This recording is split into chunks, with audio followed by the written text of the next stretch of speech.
So in this section, there isn't really any new definitions or key terms. We will be solving polynomials. We will be eliminating the exponent in the polynomial by factoring, or possibly other methods which we'll explore in the next section.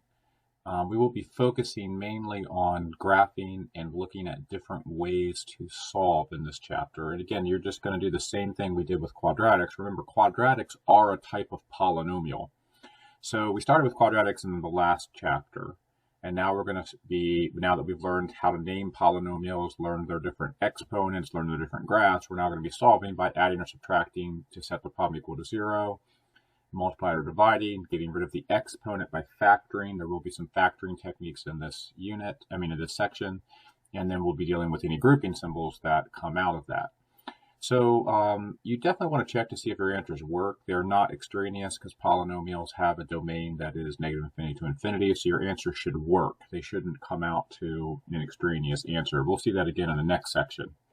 All right, so we're going to start understanding how to solve polynomials by looking at the connection between the graph and all the information that we previously learned, especially looking at the intercepts and the shape of the graph, and multiplicity and double roots and how all that is connected.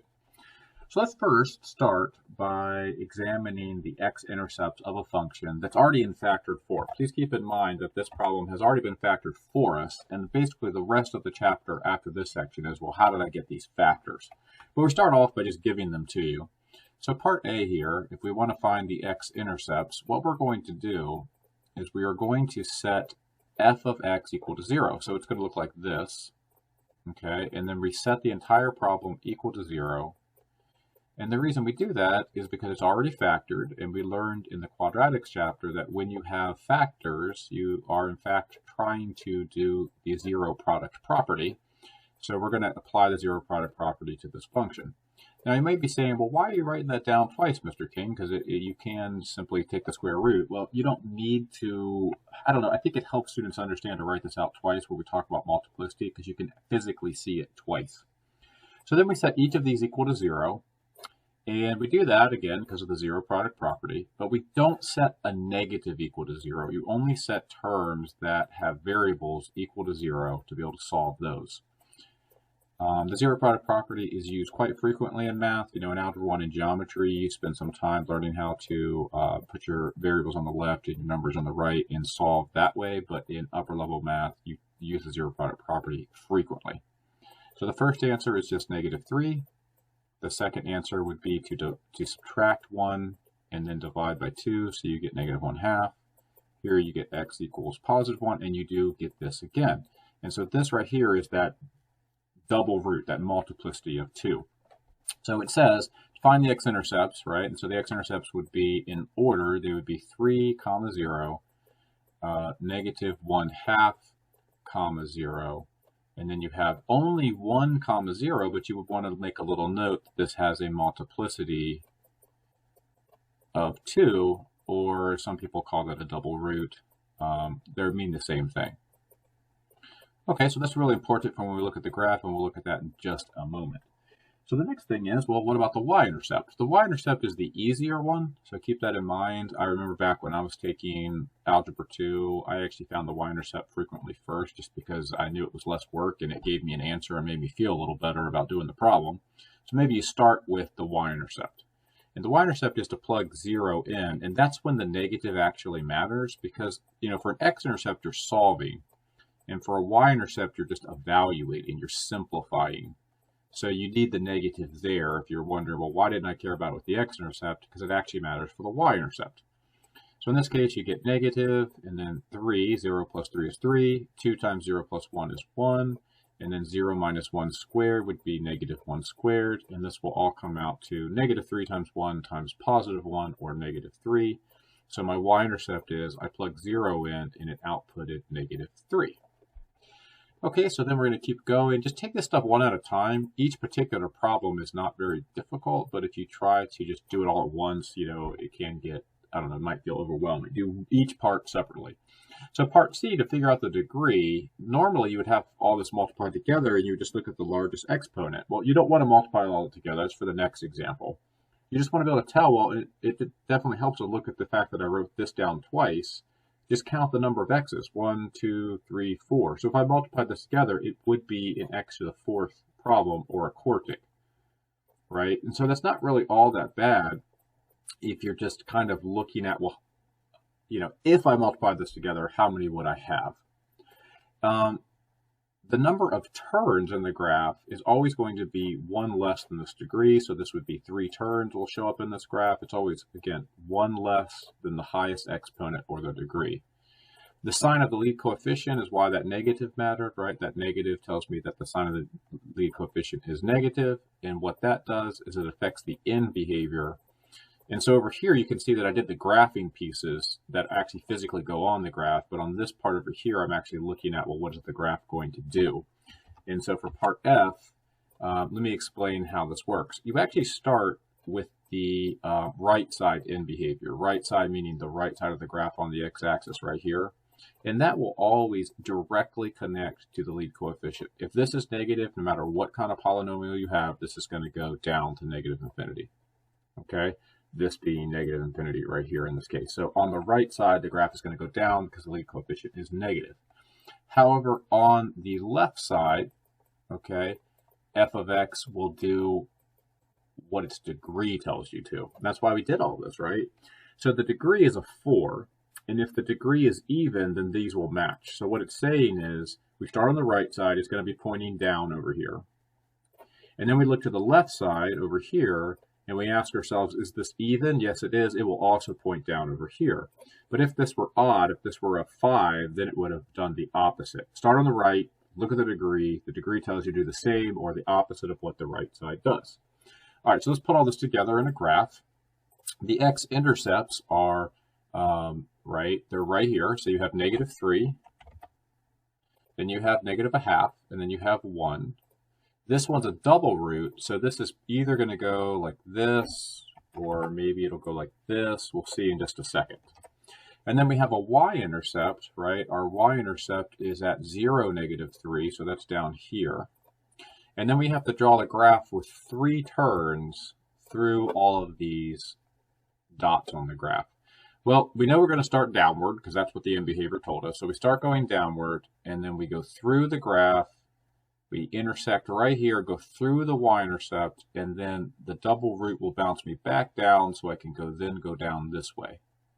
So you can see I've made 3 turns, 1, 2, 3 turns. I have my x-intercepts, I have my end behavior, I have my y-intercept, and that's the connection. This problem is so important to understand basically the gist of the whole chapter. The rest of the chapter is going to go into, well, how did I break this up? So write a polynomial in factored form, then in standard form, given the following roots. So we're just going to call this polynomial f of x.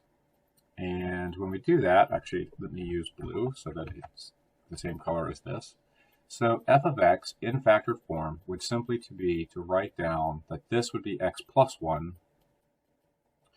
This right here, you would not want to write this as x minus 2/3 because though it's not incorrect for factored form, since we have to put this in standard form, that's going to create a lot of problems. So just keep in mind that when you do this, it's a pretty easy scenario.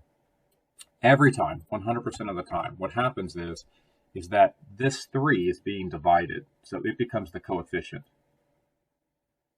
And this 2 is what ends up on the top of the fraction, so it goes there. You can double check it easily, and you can just solve it if this is confusing, to make sure that you didn't make a boo-boo. So we get 2, and then we divide by 3. So yes, that is in fact 2/3. But you do not want to write that as a fraction because of the next step we're going to have to do. And then, of course, the last factor would be x minus 3. All right, so knowing that, we're done with step 1. To do step 2, we have to multiply it together one step at a time. So I guess we can box this part up first. And then once we do that, we'll make another one to finish it up. So this is just going back to review, actually, believe it or not, it's going back to review the first unit that we did on just how to multiply. So it's a good little review what we're doing right now. Okay, almost done with that. Let me put this across the row. I did my column with the first one. And so here we have 3x squared minus 2x. Here we have 3x. And here we have minus 2. So the first iteration of multiplication, these are my like terms. So that is going to give me 3x squared plus x minus 2. Clearly this is a quintic, so we need to do it again. So I like to put the smaller one going down the column just because it makes the box a little easier to do. It's your preference, but I'm going to put this now on the top here. 3x squared plus x. So you can put a plus x there. You can just literally write it out the same way if that makes it better for you. All right, then we go ahead and box that up. So we get 3x cubed. Like I said, it's supposed to be a third degree polynomial. So there we go. Here we have negative 9x squared. So negative 9x squared. Here we'll have x squared. As you can see, those like terms are lining up. Here we have negative 3x. Here we have negative 2x. And here we have positive 6. So this is the beauty of this box method, is these like terms. So in standard form, f of x would be written as 3x cubed minus 8x squared minus 5x plus 6. Okay, so that's that. And there, you could actually factor it and go back to there, but that's what the next thing we do. We'll explain how to do that. And so our last problem is write a polynomial in factored forms in a standard form given the following information. Okay, it wants us to use p of x. So the first thing is that p of x, according to the information they've given so far, is degree 3 with the following zeros. So we have x minus 2, and then we also have x minus 3, but it says that x equals 3 is a double root, so we have to square it.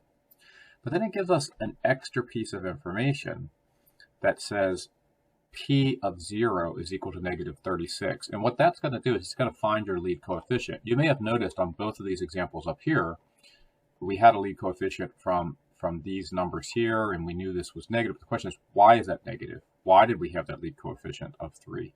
And so this problem is answering where the lead coefficient came from. And so to figure that out, what we're going to do is we're actually going to put a little a here, going all the way back to when we learned about transformational functions. The lead coefficient would be an a. So we're going to actually put p of 0. So we're going to take p of 0, and we're going to put a 0 in for each x value. 0 minus 2, 0 minus 3. And that 0 doesn't have to be a 0. I could have easily given you 10 or 8 or 3. I just gave you 0 so that we could see what's happening. So p of 0 is defined as negative 36. So this right here, it says substitute negative 36 in. So we're going to substitute that negative 36.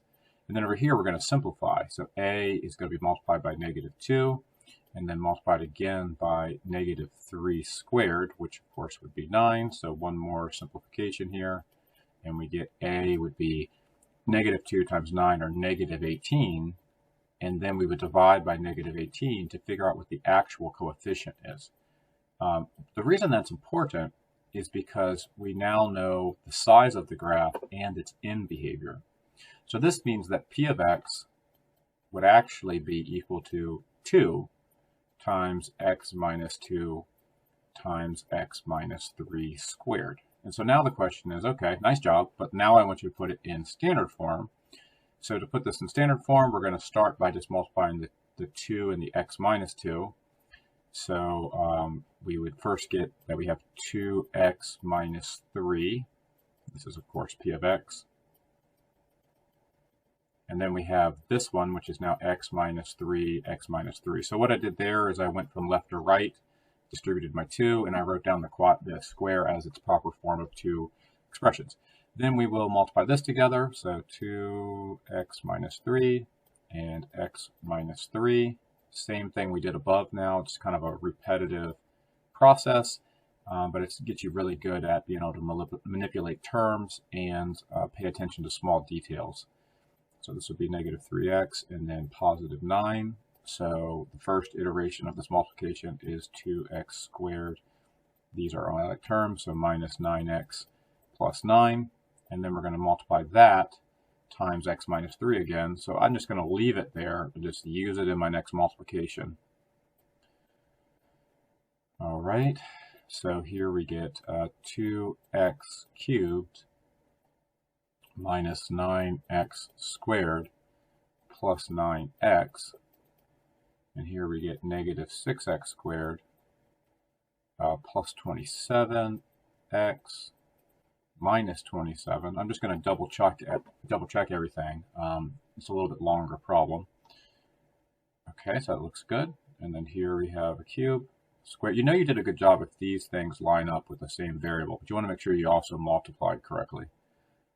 It's very easy to make a little boo-boo. So then p of x, after simplifying this, would be 2x cubed. It did say it was degree 3, so notice that. That is the fundamental theorem of algebra, showing you that it has 3 zeros and is degree 3. Then we have minus 15, it's negative 6 and negative 9, negative 15x squared, plus 27 and 9 make 36x, and then minus 27.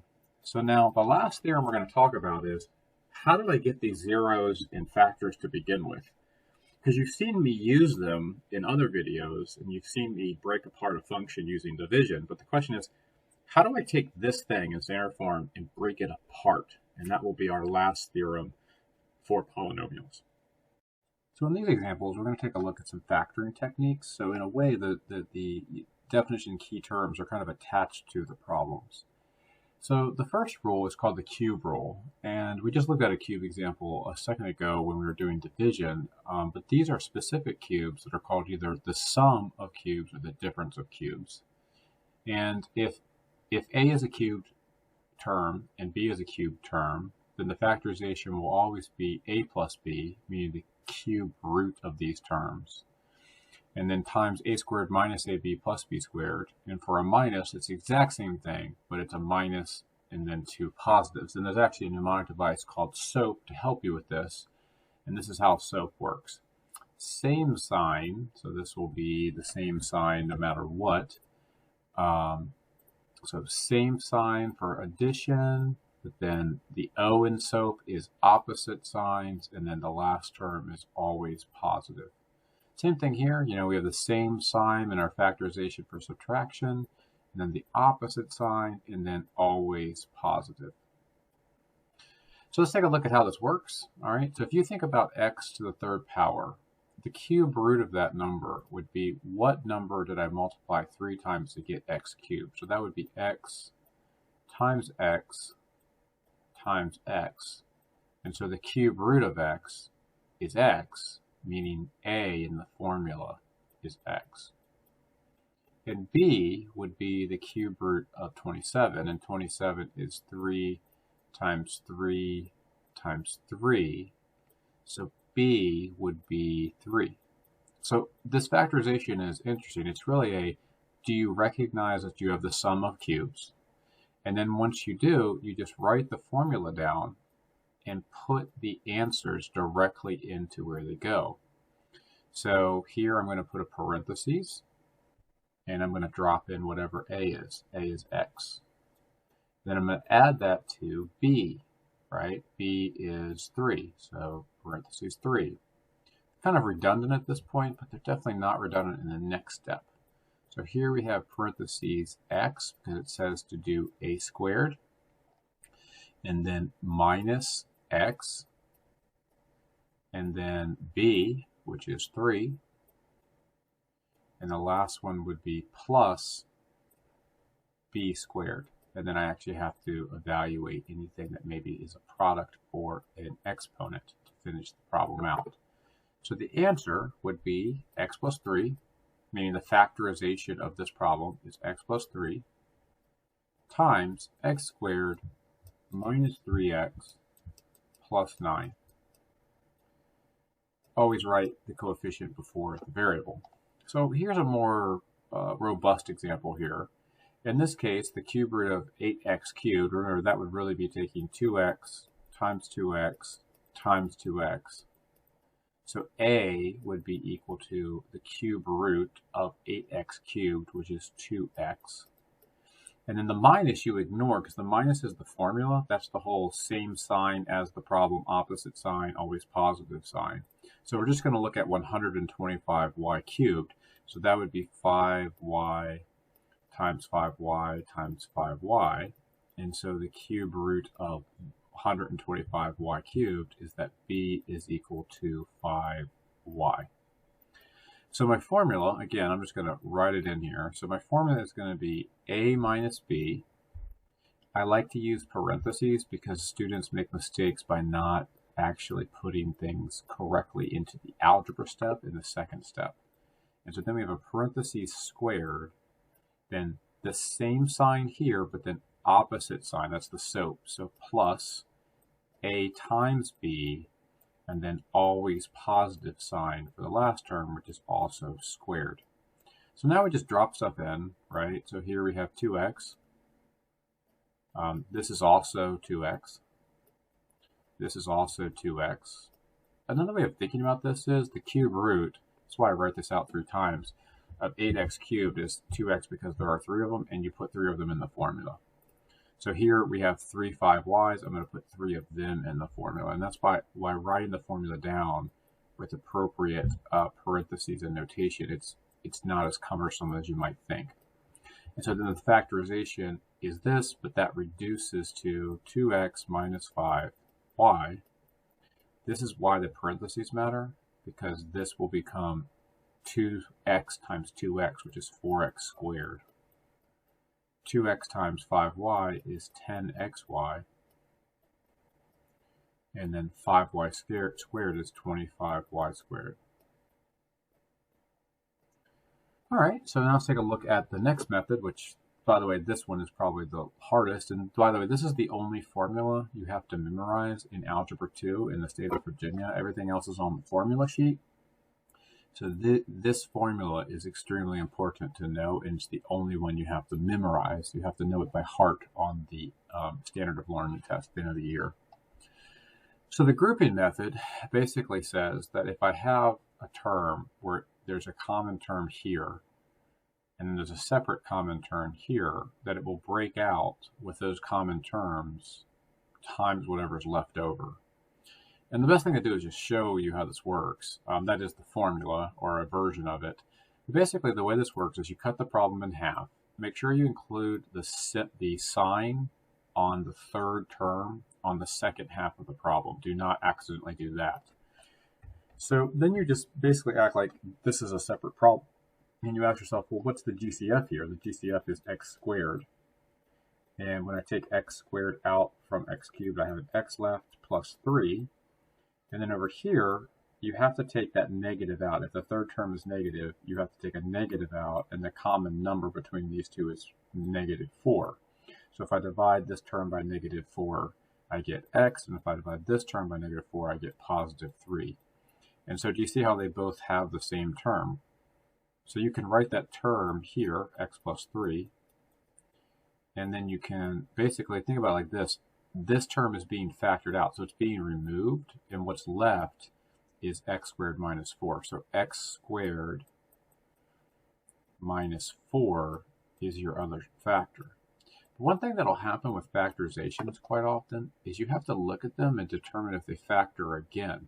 So you might have seen up here and be like, does that quadratic factor? No, because there's no way to add terms of 9 to get 3. And you never have to worry about it with the cube rule, but with grouping, you have to worry about it all the time, that this actually factors again, right? So this doesn't, so it's x plus 3, but this other term will factor into x plus 2, x minus 2, because it's actually the difference of squares, you know, because 4 has factors of 2 times 2, and 2 minus 2 is 0, and there's no middle term.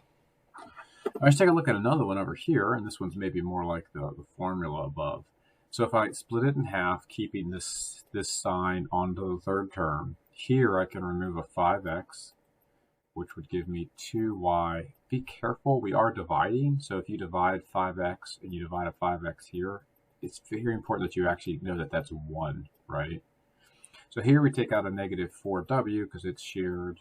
If I divide this by negative 4w, I have, oh, can't use the 4. Be careful of using the greatest common factor, which is this, you know, the number that they share. Unfortunately, that other term did not share a 4, so I got to backtrack, got to use a 2 there. So it's minus 2w. So if I divide this by minus 2w, I would get 2y. Then I divide this by negative 2w, and I would get 1. And that's how you know you're doing it right, because you get the same thing twice. That's your first factor, 2y plus 1. And then your other factor, again, you can just scratch that out if it helps you. You can see it is 5x minus 2w. And those are my two factors. They don't factor again. And the way you know they don't factor again is there's no squares on those factors. All right, one more method, which is called the quadratic method. And the quadratic method is basically using the box method or area model in reverse, as we've already learned. So when you see something like this, here's the model you need. You need something that's a trinomial that is even, where the next term is exactly half that exponent. So notice I have a 4 and a 2, and here I have a 6 and a 3, half a 6 is 3. This would not work if this were a 4 and a 3. It doesn't work. This would not work if this were a 6 and a 4. It has to be exactly half the lead coefficient's exponent. And so it's pretty easy to factor this. What you do is, you draw your box out. All right, and when you get good at it, you can even do these ones with lead coefficient 1 without a box. And you say, okay, x to the fourth is locked in. How do I make that? Okay, that's going to be x squared and x squared. Negative 9 is locked in, and I got to use subtraction. So how am I going to get 8? Well, I'm not going to use 3 and 3, because that would, using subtraction, give me 0. So I'm going to use 9 and 1. And then I need to get negative 9, so one of these has to be negative, and it tells me here that I need the bigger one to be negative so that I can get negative 8. So now I can work it through. Negative 9x squared and x squared. These combine my like terms to give me the proper things. Everything checks out. So my factorization of this problem is x squared plus 1. Remember, if there's nothing on a number, it's positive. And then x squared minus 9. And then you say, does anything else factor? Now remember, the sum of squares does not factor, right? So that's x squared plus 1. But the difference of squares does, so this will factor into x plus 3 and x minus 3.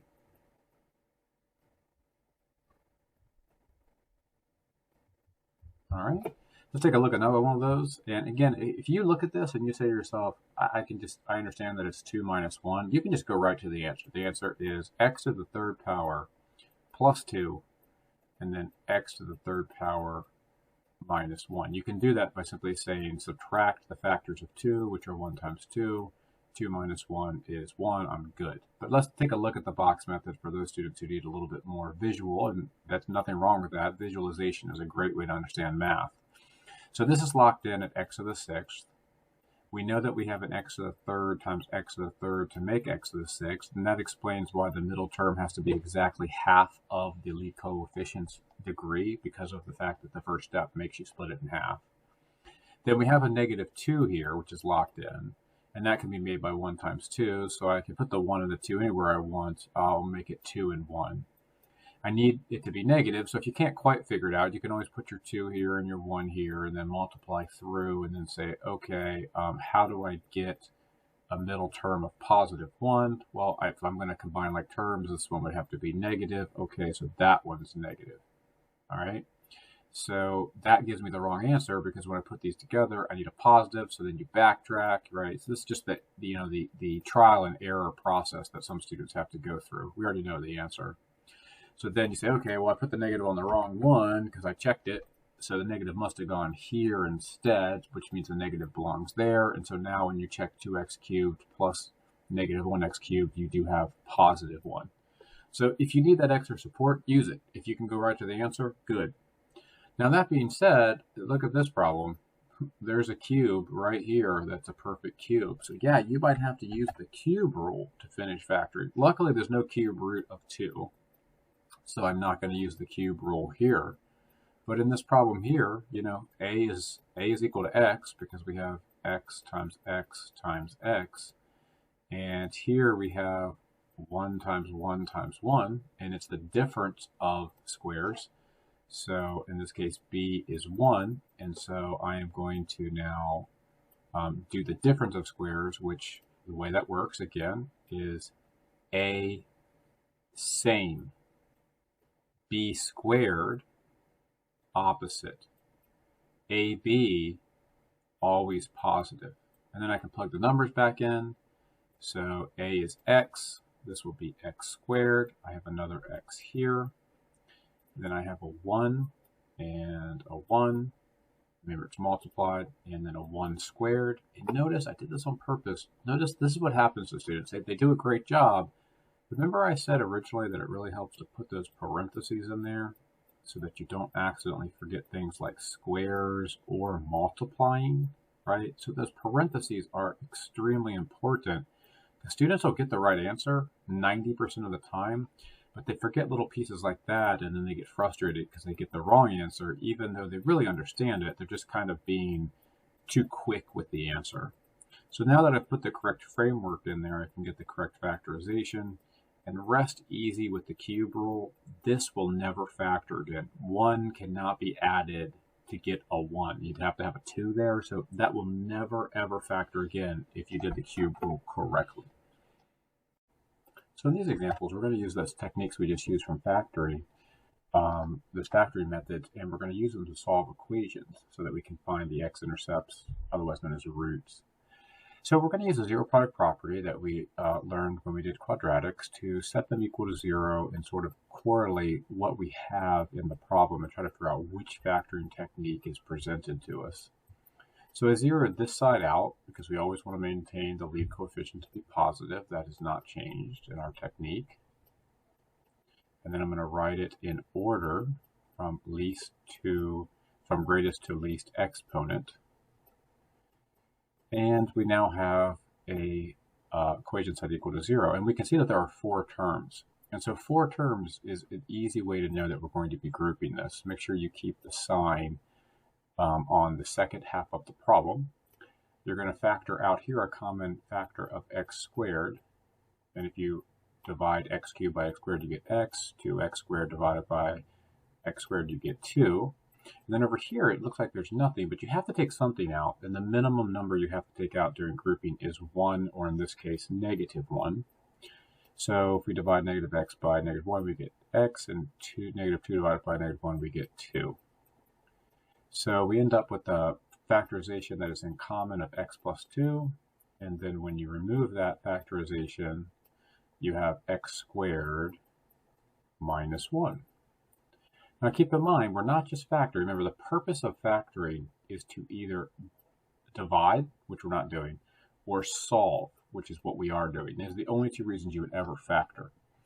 So now we realize that we're setting it equal to 0. We could use a zero product property, but this will factor again. So it's always helpful to get all of your factors lined up. This is what's known as a complete factorization. That terminology is used quite frequently on standardized tests. So this factors very easily into plus and minus 1. The factors of 1 that subtract a 1 are 1 minus 1. And now I use the zero product property. I know that zero product property said a times b equals 0, so a or b equals 0, but same thing with if there are 3. So you would set these equal to 0, all of them separately, as 3 separate little, like algebra 1-ish problems. And then you would solve them off. This one yields a root of x equals -2. This one yields a root of x equals -1. And this one yields a root of x equals 1. If we go all the way back to the very first thing we learned, we can put these in a set in order, -2, -1, 1, so that we know the set, the domain of the answers. All right, so let's take a look at the second one. And it's kind of interesting because you might look at it like, oh, that must be grouping. That is why you must use a zero product property to start. You want to set it equal to 0 and collect your terms and see what you end up with. Because it may look like grouping, but we don't know what it is until we have collected our terms and zeroed out a part of the equation. So here we have x to the 4th. 2x squared minus x squared is x squared. And then minus 20, and we see, oh, it's actually 3 terms. It's not 4, so it's not grouping. Grouping is with 4. Later you can learn that you can also use it with 6 or 8 terms, but in Algebra 2 we just do 4. So 3 terms, trinomial, that is the quadratic method. All right, so the quadratic method in this case is telling us to lock in the x to the 4th power. That's why we had to have a square there, because it's going to take x squared times x squared to get x to the 4th. And then we need a -20 here, so that's telling us to subtract numbers that are factors of 20, and I'm going to try 4 and 5. Those are factors of 20. Oops, yeah, that's right. We're going to put them here and here. My apologies. All right, so now the question is what do those factors make? Well, it just kind of helps actually go through the math, right? So 4 times x squared is 4x squared, and 5 times x squared is 5x squared. So now we have everything we need in the factorization, but we need to get positive 1. And we know that we get to subtract, so we're clearly going to subtract that term, which makes this negative, which gives us the like terms here of positive x squared. So now we have everything we need for our factorization. X squared plus 5 down the column, and on the top, the row, we have x squared minus 4. And so, oh, I can factor that again, but I can't factor this again. So we'll have to talk about what that means in terms of solving. So this one will factor into x plus 2, x minus 2. Students always ask me, how do you know if it factors? Okay, when you have quadratics, it only factors if it's a difference. It never factors if it's a sum, like it would with a cube graph. So that's just 2 minus 2 is 0, and then we use the 0 product property on all of these, and we just have to pay a little more attention to this first one when we solve it.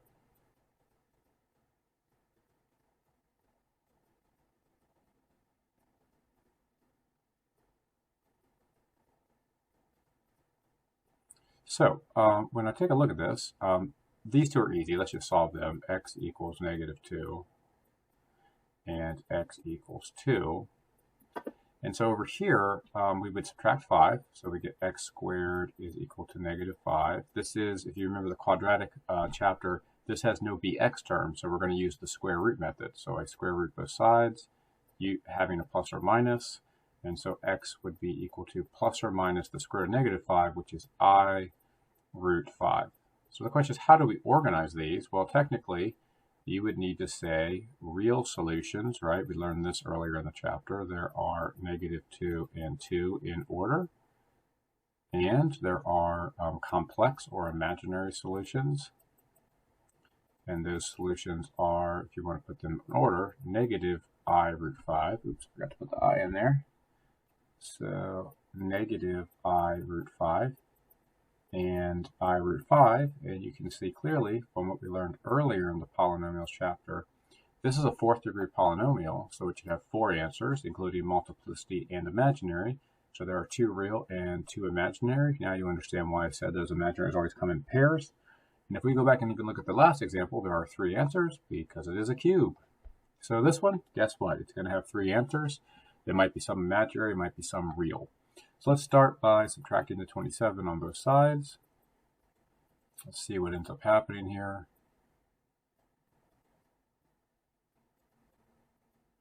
Oh, we have the cube rule, right? All right, so this is 2x times 2x times 2x, and this is 3 times 3 times 3. And again, the framework is super important here. So the framework is parentheses, parentheses, parentheses, minus parentheses. Why? Because when, got to do the SOAP. So the SOAP says same sign, opposite sign, and then always positive sign. So over here, we have a parentheses and a square, and then the opposite sign, started with a minus, so it'll be a plus, and then a product of A and B, and then always positive, and then a squared at the end. And so now I'm just going to put those numbers in here. So this will be 2x. This will be 3. This will be 2x. Notice how important that parentheses is. This will be 4x squared. So then I have 2x and 3 again, and then 3 squared. And this actually equals 0 because we're solving. So we'll put that in right here because think of this as just a factoring step. So we end up getting 2x minus 3, and then 4x squared plus 6x plus 9. So this will never factor again. It looks like it does, but it does not. But this easily solves. We can easily solve this. This is just 2x minus 3 is equal to 0. So we add 3, and then we divide by 2. And so our first answer that is real is 3/2.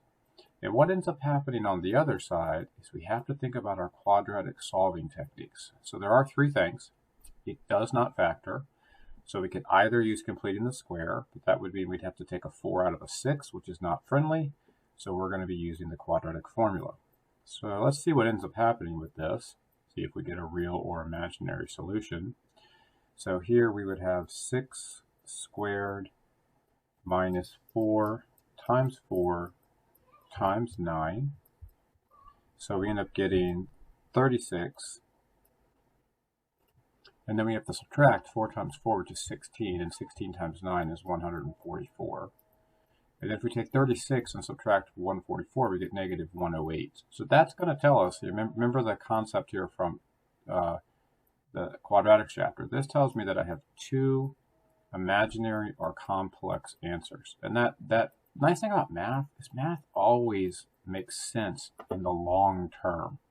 So we talked about the idea that this is going to have three answers. There's one real answer. So remember that complex comes in pairs, so there's going to be two complex answers when we do the quadratic formula. So to do the quadratic formula, we're going to do x is equal to minus b, so minus 6, plus or minus the square root of negative 108. So maybe we should take a second and break that down so we can just make our steps easier, right? So it's always good. It's supposed to be a 5. Came out weird looking. It's always a good idea to just break our stuff down as we go so that we don't just end up with a huge mess, right? So this is 2 and 27, and then 3 and 9, and 3 and 3. So this will be 2 times 3 root 3, or 6, but there's a negative on there, so that's an I. So it's going to come out to 6I root 3. Again, 2 times 3, root 3, and then divided by 2a, which would be 2 times 4, or 8.